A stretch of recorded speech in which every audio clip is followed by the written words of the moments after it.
Bonjour, bonjour à toutes, à tous, habitués, non habitués, curieux, curieuses, abonnés, non abonnés, qui peuvent s'abonner par ailleurs. J'espère que vous allez bien. Alors, aujourd'hui, vidéo, je sais pas, qui va peut-être durer un petit quart d'heure, pour déjà vous expliquer que je suis toujours là. Alors, pourquoi pas de vidéo ces derniers temps? Parce que, travail déjà, bah oui, il y a des gens qui consultent. Donc tous les liens sont en dessous. Je prépare l'atelier en Suisse, je vous en parlerai peut-être à la fin. Et surtout, je suis en expérimentation. Vous savez, je suis en expérimentation d'observation de choses, comment ça fonctionne, les cartes, le destin, le futur, l'attirance du meilleur. Et restez jusqu'à la fin de la vidéo, je vais vous faire aussi un petit tirage à 3 cartes, toujours qui fonctionne a priori assez bien. Pourquoi? Justement, c'est assez mystérieux cette affaire. Comment se fait-il que vous tombez sur cette vidéo et qu'une carte pourrait répondre à votre question? Alors, dans quel sens ça peut aller? Alors, on va parler aujourd'hui, je vais reparler, car j'en ai déjà parlé, de la loi de l'attraction.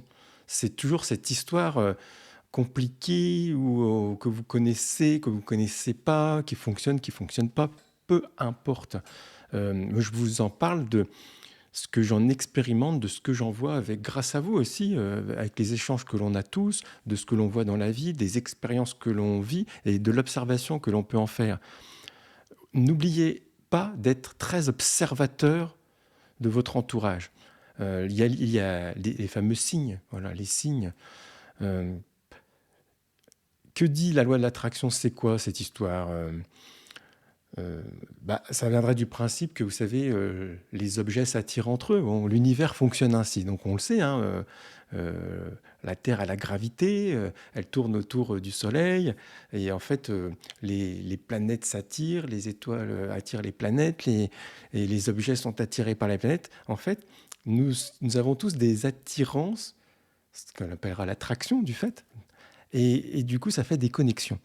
Vous pouvez remarquer, par exemple, pour vous donner une idée de quelque chose que vous avez tous remarqué à un moment, quand vous allez faire vos courses, parce que tous et toutes, vous allez faire vos courses, la plupart, ceux qui peuvent se déplacer par ailleurs.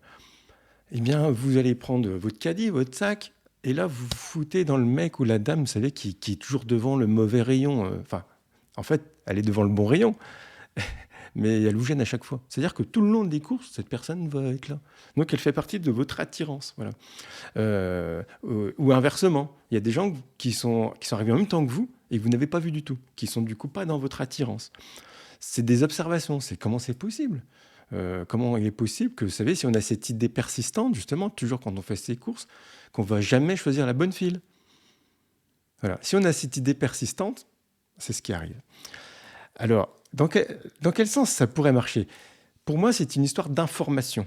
C'est-à-dire que je tire des cartes, la chaîne s'appelle les cartes en main d'ailleurs. Les cartes en main, déjà, d'où est venu ce terme? Pourquoi j'ai choisi ce terme alors qu'au départ, je ne voulais faire que des tirages de tarot de Marseille? C'était très simple, sans forcément, voilà, sur YouTube, je voulais simplement faire des tests pour voir si ça marchait sur les élections présidentielles.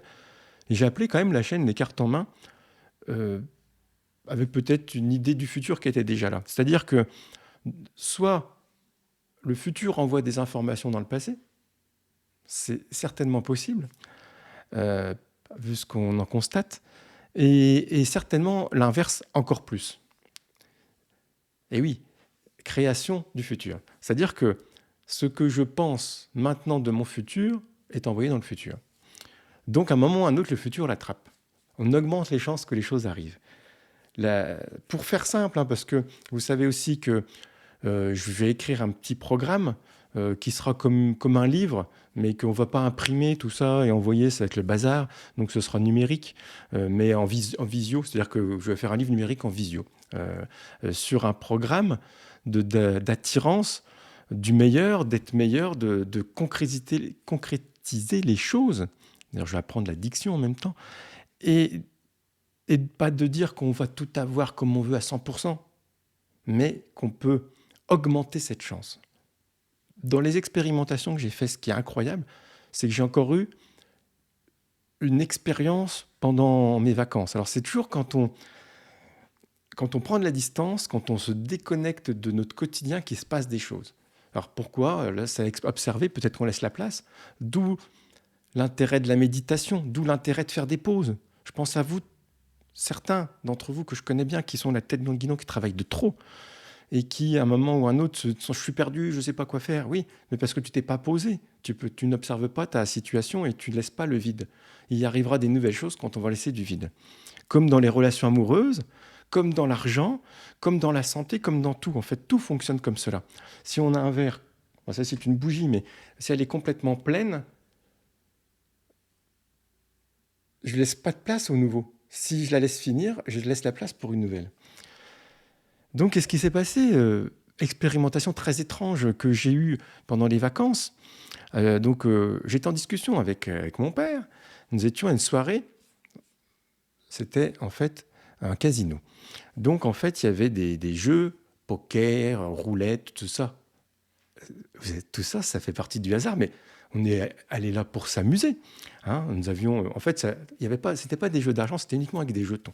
Le but était de gagner dans le jeu, en fait, quel que soit le jeu qu'on choisit, d'avoir le plus de jetons à la fin. Voilà.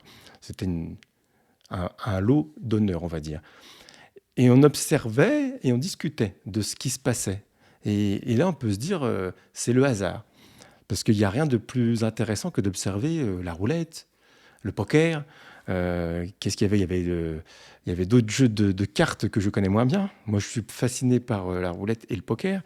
Et le poker, pourquoi? Parce que c'est des cartes déjà. Et surtout, dans le poker, il y a deux choses. Il faut avoir un bon jeu, ou alors il ne faut pas avoir un bon jeu et être très bon. Et il y en a, ils font les deux. Et d'ailleurs, c'est fascinant de voir comme Patrick Bruel avait fait des vidéos là-dessus, comment on attire la chance. C'est très intéressant parce que c'est des vidéos qui ont une quinzaine d'années et que la part de la chance dans un jeu de cartes peut être réduite à 20%, mais comme dans la vie en fait. Et en fait, on peut attirer cette chance. Et alors, ce qui est étrange, puisque je suis un très mauvais joueur Enfin, je suis un joueur de poker amateur uniquement pour l'expérimentation, on va dire. J'expliquais à mon père quelque chose d'une expérience à faire pour attirer. On parlait d'argent. Alors voilà, on parlait d'argent, j'ai expliqué quelque chose. Alors je ne peux pas vous le dire là parce que ça fera partie du programme. Je lui ai expliqué une petite partie de choses à faire pour éventuellement attirer la réussite financière. Et il a trouvé ça très intéressant par ailleurs. Et en fait, je l'ai concrétisé dans mes paroles, mais je l'avais concrétisé dans un fait auparavant. Et je lui ai dit que là, on réduisait, en faisant ces exercices-là, la part de hasard au minimum du minimum. Et d'ailleurs, quand la table de poker s'ouvre, parce que vous savez, il n'y avait que 8 joueurs et puis il fallait qu'une place, au moment où 2 places se lèvent, on y va. Et puis on est venu, on a dit, on n'est pas venu jouer, on est venu gagner, ce qui n'est pas pareil. Et donc le croupier a rigolé. Et la concurrente d'à côté, elle avait plein de jetons. Elle avait dû bien bosser pendant 2 heures parce qu'elle était restée à la table, celle qui gagnait tout en fait. Et moi j'ai regardé ces jetons et je lui ai dit, je pense que ces jetons-là vont arriver ici. Et en fait je l'ai visualisé, je l'ai dit alors sans le faire exprès. Et en fait, étrangement, j'ai eu un jeu extraordinaire, imbattable on va dire, où en fait, les jetons sont venus à moi et à la fin, j'ai gagné ce petit tournoi. Donc, c'est quand même particulier parce que j'ai même été déclaré gagnant de la soirée totale du jeu. Alors, qu'est-ce qui a pu se passer? Je vais vous dire ce qui s'est passé. C'est que j'étais détendu, j'avais pas de stress. Et dans ma tête, au bout de ma tête, je me suis dit, il me faut un signe. Et j'étais pas dans le doute. Je suis venu gagner, j'ai gagné. Alors ça ne marchera pas tous les coups. Pour vous aider aujourd'hui, parce que je ne vais pas faire une vidéo trop longue, la chose que j'ai remarquée, qui est persistante et commune à chaque réussite, c'est cette part qui n'est pas de la croyance, mais bien de la certitude. En gros, on se visualise Alors j'ai gagné l'eau, je vais vous dire, vous allez rigoler, j'ai gagné une bouteille de rosé. Tout ça pour une bouteille de rosé. Mais c'est pas ça que j'ai gagné. J'ai gagné bien autre chose, puisque j'ai gagné la, comment dirais-je, la confirmation d'un système que je veux expliquer. Il y avait 200 personnes à cette soirée. Comment on peut être le 1 sur 200? Pourquoi j'ai fait des vidéos et qu'elles marchent? Pourquoi? Il y a des tas de gens de mon âge qui voudraient faire des vidéos sur YouTube et puis qui plafonnent à 100 vues. Il y en a plein, malheureusement.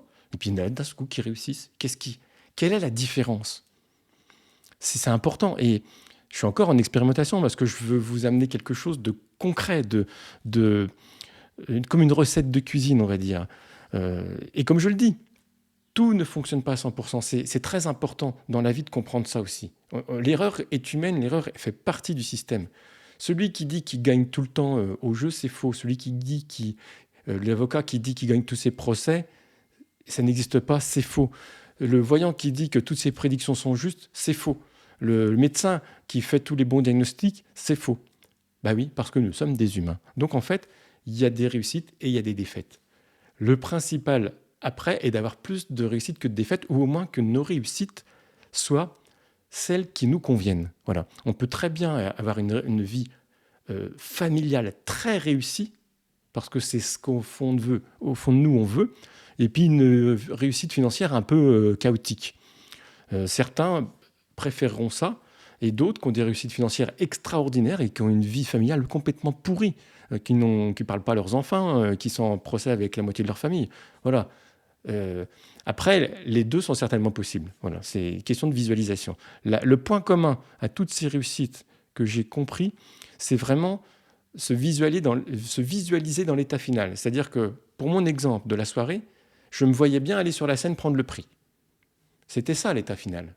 C'était pas autre chose. Comme quelqu'un qui voudrait gagner au loto, pourquoi pas? Il peut se dire, les 6 numéros, faut les 7 numéros, je ne sais plus comment c'est pas, ça marche pas. Il va dire, je veux gagner au loto. Oui, mais c'est pas assez précis, parce que tout le monde a gagné un jour 6 euros au loto, 2 euros. Voilà, donc c'est réussi, ça marche, ça a marché. Mais peut-être visualiser la somme exacte, 3 450 000, c'est un peu mieux, mais je ne pense pas que ce soit ça. C'est se visualiser en train de faire ce qu'on voulait faire grâce à cette somme parce qu'on pense que cette somme est nécessaire. Et là, on va se rendre compte que l'univers, il est plus subtil qu'on ne le croit. C'est-à-dire, vous regardez cette vidéo, on dit, David, il va nous faire gagner au loto, génial. Et là, ce que vous devez penser, c'est pas prendre votre chèque du loto, quoique, pourquoi pas, ça marche peut-être pour certains, mais c'est de vous dire, tiens, j'ai le chèque du loto, je l'ai posé à la banque, je m'achète une voiture. J'achète une maison, je fais le voyage que je veux. Voilà, c'est déjà un peu mieux. Et l'état final total, c'est-à-dire, certains vont dire, super, je peux enfin voyager libre et mettre à l'abri mes enfants, mes petits-enfants. Enfin, la visualisation totale est là. Je me vois faire un repas de famille où je vais distribuer des chèques à ma famille. Ça, c'est déjà plus précis. Mais ça, c'est encore dans la matière. Voilà. Alors, en visualisant ces choses-là, on crée quelque chose. Visualisez-vous toujours dans l'état final avec le ressentiment exact. Après, il y a des exercices à faire pour le visualiser, de méditation flash, etc. D'envoyer l'information dans le futur. En fait, on envoie l'information dans le futur. Et après, à un moment dans le futur, le problème, c'est le temps qui s'écoule. Pourquoi ça peut arriver demain ou pourquoi ça peut arriver dans 7 ans, ça, c'est un grand mystère. Il semblerait que le temps ait son importance dans la réalisation des choses. Et en fait, ça s'appelle créer des synchronicités. Donc, je suis en expérimentation de ça. Je sais que Philippe Guillemant fait aussi une expérimentation totale là-dessus. Mais ça revient à la même chose. On a les mêmes idées, on a les mêmes pensées que moi qui tire des cartes, qui n'ai pas fait trop d'études scientifiques et que certains ingénieurs constatent les mêmes choses. Ce qu'il faut, c'est garder cette certitude que nous attirons ce que nous vibrons. Voilà. C'est de la vibration, la matière, c'est de la vibration basse, les pensées, c'est de la vibration haute. Et tout ça, ça se mélange. Et nous devons justement bien maîtriser nos envies, nos pensées. Pourquoi on attire des gens négatifs? Et qu'on continue d'attirer des gens négatifs. Réfléchissez bien à ce que vous pensez. On le voit simplement dans les commentaires. L'autre jour, j'ai été titillé des gens, justement pour ça, là, qui regardent des vidéos de fin du monde, ils font ce qu'ils veulent, on est d'accord. Mais en venant sur ma chaîne et en commentant sur ma chaîne, ils m'embêtent, ils m'en bloquent. Et puis s'ils restent dans cette pensée, ils ont le droit. Moi, j'ai rien contre ça, chacun croit ce qu'il veut.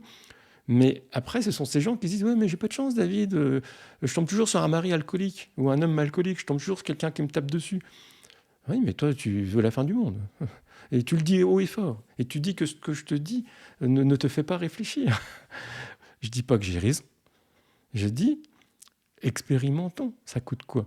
Ça vous coûte quoi d'expérimenter des choses belles plutôt que des choses moches? Ça vous coûte quoi? Rien. Le bonheur, c'est gratuit. Et le bonheur, c'est gratuit. Après, on peut se payer des livres pour s'améliorer dans le bonheur. On peut se payer des stages pour s'améliorer dans le bonheur. Moi, je l'ai fait. Je l'ai fait. Donc, et on envoie le message à l'univers.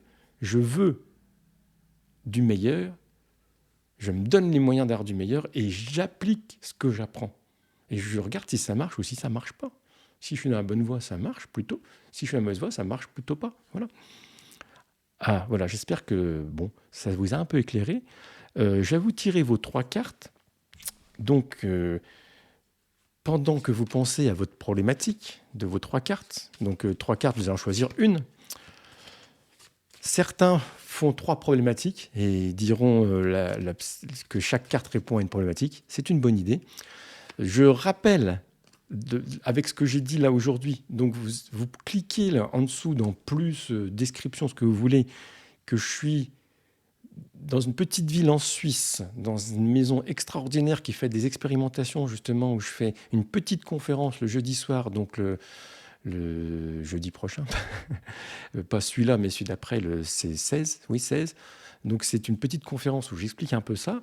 Le lendemain, je fais des consultations privées, il n'y a plus que 2 places, donc en réel, pas en visio. Et le surlendemain, le vendredi, c'est un atelier transformatif, voilà, qui est le vendredi matin. Alors je ne sais peut-être pas à la portée de tous, vous êtes peut-être loin, mais pour ceux qui sont dans l'est de la France ou pas loin de la Suisse, ou qui sont en Suisse parce que j'en ai, alors cliquez bien sur ce lien, voir si vous êtes disponible ou pas. C'est vraiment quelque chose pour propulser, attirer le changement, aider le changement et définir notre objectif. Parce que le plus compliqué dans tout ce que je rencontre, dans tout ce que je vois chez vous, c'est de réellement définir votre objectif. Vous savez que vous n'êtes pas dans votre bonne condition, ça vous le savez, et du coup, voilà, ça tourne en boucle, je ne suis pas dans la bonne condition, je suis pas d'accord, c'est bien, mais il faut faire quelque chose. Donc, va falloir sortir de cette roue, de cet entonnoir. Donc, il va falloir sortir. Et pour sortir, il faut changer des choses. Et puis, pour changer des choses, il va falloir trouver à peu près dans quelle direction on veut aller. Et oui, quand on veut aller dans le sud de la France, au soleil, on ne se dirige pas vers la Suède. Sauf si on part d'Afrique. Voilà. Il faut bien comprendre là où on veut aller et d'où on vient. Allez, réfléchissez à votre question. Je tire 3 cartes. 1, 2 et 3. Elles sont là, elles sont devant moi. Il n'y a que moi, je ne les ai pas encore vues. Et on va dire, hop, les cartes sont là. Donc j'ai une carte numéro 1, une carte numéro 2 et une carte numéro 3. Et vous choisissez là celle qui vous plaît dans votre problématique de la semaine, d'accord? Ou alors vous faites 3 problématiques. Et moi je vais vous donner 3 réponses et je mets mes lunettes pour ne pas vous dire des bêtises. Première carte, carte numéro 1. La carte numéro 52. Attente. Alors vous voyez, qu'est-ce qu'on a? On a quelqu'un qui est devant une fenêtre ouverte. Donc, alors voilà, on a une réponse peut-être déjà de ce dont je parle. Ça veut dire que vous avez peut-être déjà lancé quelque chose et cette chose n'arrive pas aussi vite que vous le pensiez. Voilà, on peut pas avoir d'exigence de temps dans les demandes par contre. Ça, c'est la seule chose qui marche pas. C'est-à-dire que y a la patience. Voilà, quand on fait un gâteau, quand on fait du pain, il y a un temps de cuisson à respecter. Si vous avez le malheur de le sortir avant, il ne sera pas comme vous voudrez. Donc la réponse à la question, là, c'est plus tard. Ça ne veut pas dire non, mais ça veut dire attente. Bon, profitons-en aussi. Pour certains, ça sera profite de ton instant présent. Mets-toi à la fenêtre, regarde, observe. Voilà. J'espère que ça vous répond. Vous mettez en commentaire, par exemple, soit si ces 3 cartes répondent à vos questions, mais surtout, qu'est-ce que vous voudriez matérialiser par l'écrit dans les commentaires, parce que les vidéos ont un impact, il y a quand même des centaines de vues, des milliers pour certaines, et donc il y a beaucoup de gens qui les lisent, donc l'univers les lit. Ce que vous écrivez est très important en dessous. C'est très important. Donc peut-être, ça peut avoir un impact déjà dans ce que vous voulez attirer à vous. Voilà. Vous pouvez marquer ce que vous voulez. C'est comme des petites prières qui sont envoyées quelque part. Carte numéro 2. Oh, il y en a qui vont avoir peur. Qu'est-ce qui est marqué là? Carte 35, mort. C'est pas la mort, c'est mort. Alors qu'est-ce qu'on y voit? On y voit une croix, un sablier et une lumière qui arrive, une lumière qui est là. Alors cette carte, souvent, c'est vraiment la fin de quelque chose pour le début d'autre chose, d'accord? Si vous posez des questions sur une relation amoureuse, peut-être on en est à la fin et qu'il faut couper pour arriver à quelque chose. Peut-être c'est le travail, et donc c'est pareil. On est plutôt là, on n'est pas à réparer quelque chose, mais à tout changer. Vous me direz pareil si ça vous parle. Et dernière carte pour ceux qui ont choisi la 3e, carte numéro 21. 21, c'est le département de la Côte d'Or que je connais bien. Et carte pensée, alors évidemment, c'est une fleur qui est une pensée. On voit cet homme qui est le penseur, certainement. Alors voilà, donc ça, est-ce que ça rejoint ce que je dis aujourd'hui? Pensez à vos pensées. Soignez vos pensées. Voilà. Je sais, c'est pas facile, mais ça, il faut y apprendre aussi. Il faut faire des exercices. Entraînez-vous à avoir des pensées positives. D'accord, c'est facile à dire. Petite aparté aussi là-dessus. Qui, dans sa jeunesse, pareil, vous mettez en commentaire, arrivait, quand il était plus petit, vous savez, on avait des délires dans notre tête où on se voyait faire ci, faire ça. C'est-à-dire que, par exemple, moi qui suis un passionné de motocross, de moto, de musique aussi, parce que j'étais musicien, je me suis vu, par exemple, faire une course de voiture. J'aimais ça, voilà, faire une course de moto, motocross, ou me voir sur scène à chanter des chansons que j'aurais écrites. Tout ça, mais pas y penser comme ça une seconde. C'était vraiment, voilà, je me voyais monter sur scène, la guitare branchée, l'ingénieur du son, des gens qui viennent. Mais ces scènes se sont réellement réalisées dans la vie, parce qu'elles étaient persistantes. Entraînez-vous à visualiser réellement, de vous voir en bonheur dans votre famille, dans un grand repas. Une fois, j'ai visualisé un grand repas où j'aurais réuni aussi pas mal de monde que je connaissais. Cette scène est arrivée en vrai parce que d'une idée, après, je dis, si j'envoyais un message à tout le monde, si j'écrivais et si je réservais une salle. Et puis voilà, après, vous allez me dire, oui, mais ça coûte. Non, ça ne coûte pas. Il suffit d'organiser un truc, à dire, chacun va amener des trucs, machin, voilà. Et puis, c'est toujours possible. Le matériel doit passer toujours derrière. La pensée, c'est comme un peintre. Il imagine. S'il commence à se dire, j'ai pas de peinture, il ne veut rien faire. Mais il va trouver le moyen, il va prendre ce qu'il faut pour arriver à son tableau. Je suis vraiment pas un croyant, mais un certain de cette pensée créatrice du futur. Nous créons aujourd'hui notre futur. Dans quel sens ça va? Je ne sais pas, mais ce qui est sûr, c'est qu'on doit laisser ce canal ouvert de l'information qui va et dans un sens, de aujourd'hui à demain, à dans 10 ans, et ainsi de suite, et inversement. C'est en ouvrant le canal dans ce sens-là qu'il arrive dans l'autre. On fait des meilleures prédictions quand on sait qu'on influence notre futur. C'est très étrange, hein, mais c'est comme ça. Parce qu'en fait, on a ouvert le canal. Et le canal, après, s'il est tout petit, il n'y a pas beaucoup d'informations. S'il est gros, il y a plus d'informations. Voilà. Bon, je vous souhaite tous une bonne semaine.